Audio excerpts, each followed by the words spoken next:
इतनी ठंड में ये व्यक्ति पानी में डुबकियां क्यों लगा रहा है? ये ब्राह्मण प्रातः स्नान करने को गए, तो जैसे स्नान करके बाहर निकले तो मेंढक पैर के नीचे आ, तो उन्होंने सोचा मैं अशुद्ध हो गया, महापाप हो गया, तो उन्होंने फिर उस पाप को धोने के लिए 108 बार डुबकी लगाने का संकल्प किया।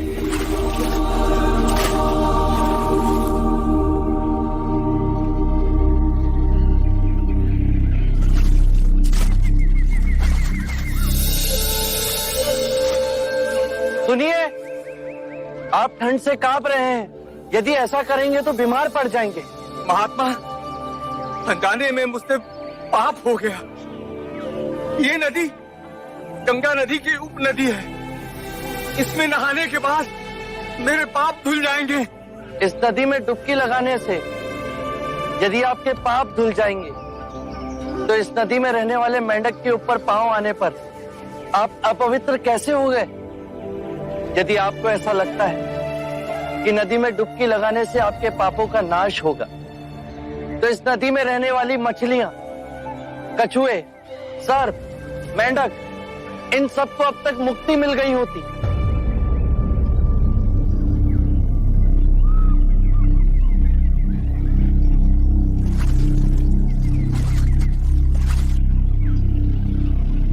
बात तो सत्य कह रहे हैं महानुभाव।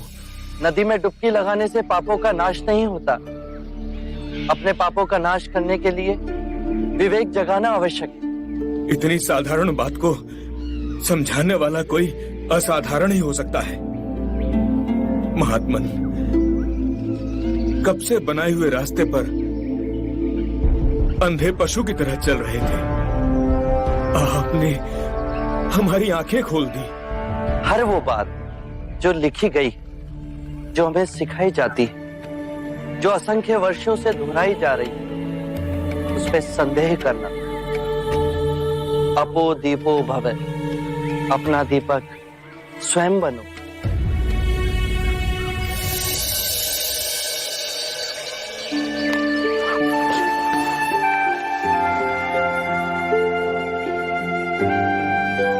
आप धन्य है महात्मा।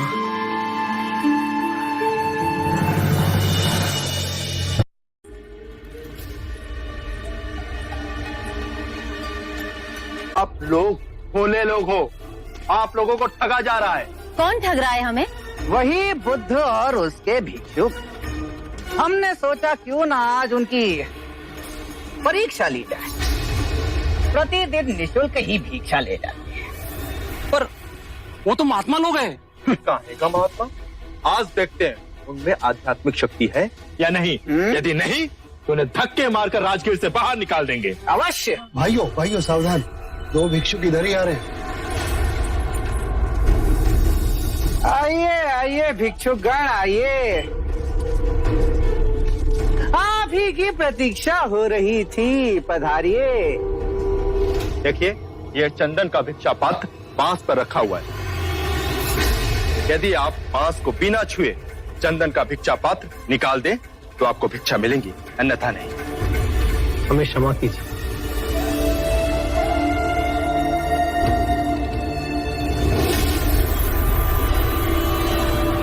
क्यों बंधु, समस्त गांव के समक्ष तो बड़े महात्मा बने फिरते हो और एक छोटा सा कार्य नहीं कर सकते? कैसे करेंगे? ये धूर्त है, घमंडी है, पाखंडी है ये लोग।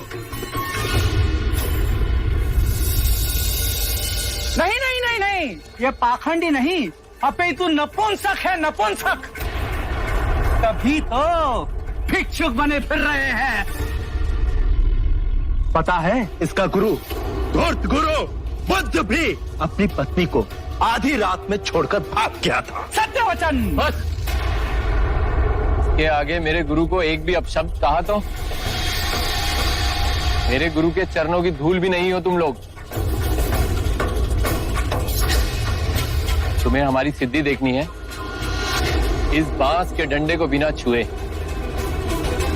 इस चंदन के भिक्षा पात्र को मैं नीचे उतार लाऊंगा। साक्य मुनि सिद्धियों के प्रदर्शन को